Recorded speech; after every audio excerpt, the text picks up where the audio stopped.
When people think of Vikings, they think of raids, burning villages, iron and fire. But the greatest Viking weapon wasn't the axe, it was the ship. From the cold shores of Scandinavia, Viking explorers pushed farther than any Europeans of their time across open oceans into lands no map had ever recorded. This is the story of the Viking expeditions and the worlds they found beyond the horizon. By the late 8th century, Scandinavia was changing. The population grew, but farmland was limited. Our struggles between clans intensified. For many Vikings, staying meant starvation or war, so they did something radical. They left, not as refugees, but as explorers, traders, and conquerors driven by a thirst for wealth, land, and glory. Their society valued adventure and the rewards it brought, pushing them to look beyond their crowded homeland toward the vast, unknown sea.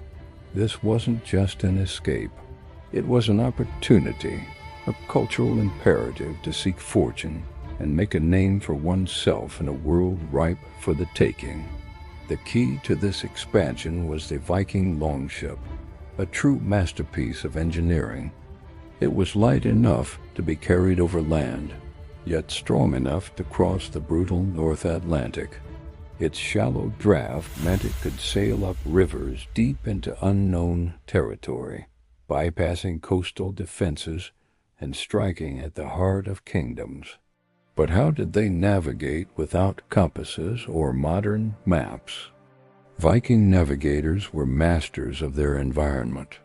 They used sunstones to find the sun's position on cloudy days, charted their course by the stars at night, and possessed an incredible memory of currents, bird flight patterns, and the subtle signs of distant land.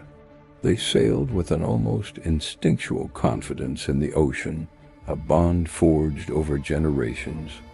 This incredible vessel, combined with their unparalleled seamanship, was the engine of their discovery, turning the entire known world into a network of waterways waiting to be explored. Their first great leap took them west to Iceland, a volcanic island of fire and ice that became a new Viking homeland, a society governed by its own unique laws and traditions. From there, the relentless explorer, Eric the Red, sailed even farther west. He discovered a massive ice-covered land and, in a brilliant act of marketing, named it Greenland, a hopeful name to attract settlers to its harsh shores. Then came the most legendary journey of all, Vinland. Led by Eric's son, Leif Erikson, a small group of Vikings reached the shores of North America nearly 500 years before Columbus. They found a world of dense forests, wide rivers teeming with salmon, and wild grapes, which gave the land its name. They also found unfamiliar people, the Scrowlings, as they called them. Encounters were sometimes tense, sometimes violent. Ultimately, Vinland was too distant, the supply lines too long, and the natives too hostile. The expeditions ended, the small settlements were abandoned, but the incredible achievement remained. They had touched a new continent. But the Vikings didn't just sail west into the unknown. They also turned their longships south and east, navigating the great rivers of Europe and Russia. They followed the Volga and the Dnieper, dragging their ships over land between river systems, creating a vast trade network that stretched for thousands of miles. They weren't just raiders here. They were merchants, founding cities like Kiev and becoming the ruling class known as the Rus. Their journey's end was the prize of the medieval world. Constantinople, or Miklagard, the great city, as they called it. It was the richest, most powerful city they had ever seen. Here, Vikings served as elite mercenaries, traders of amber, fur, and slaves. and even became the emperor's personal bodyguards. This legendary unit, the Varangian Guard, was comprised of the fiercest Norse warriors sworn to protect the Byzantine emperor himself. Their world truly stretched from the frozen Arctic to the warm shores of the Mediterranean, a testament to their ambition and adaptability. So why did this incredible age of exploration come to an end?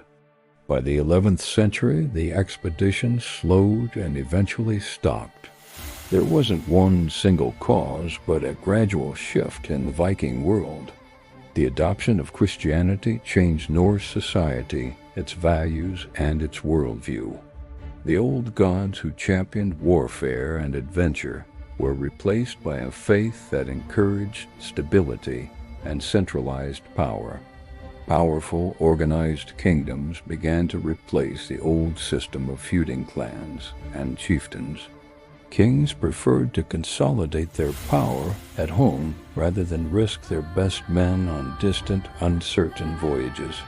Trade routes became more established and less reliant on pure exploration. The focus shifted from raiding and discovery to farming, state building, and commerce within Europe. The age of the Viking explorer passed quietly. There was no final epic battle, no dramatic collapse. It was just an ending, a turning inward after centuries of looking out. The Vikings didn't just raid the world, they connected it. They mapped it with the keels of their longships. They proved that the vast, terrifying oceans could be crossed, and that the horizon was not a limit, but a destination. They were pirates and poets, traders and tyrants, but above all, they were explorers. Long before the celebrated age of discovery, they found new worlds, built new societies, and expanded the boundaries of the known world. And then, just as mysteriously as they had begun, they let them go, leaving behind sagas, ruins, and a legacy of daring that continues to capture our imagination. Thank you for watching. If you enjoyed this journey into the past, please like this video and subscribe for more stories from history.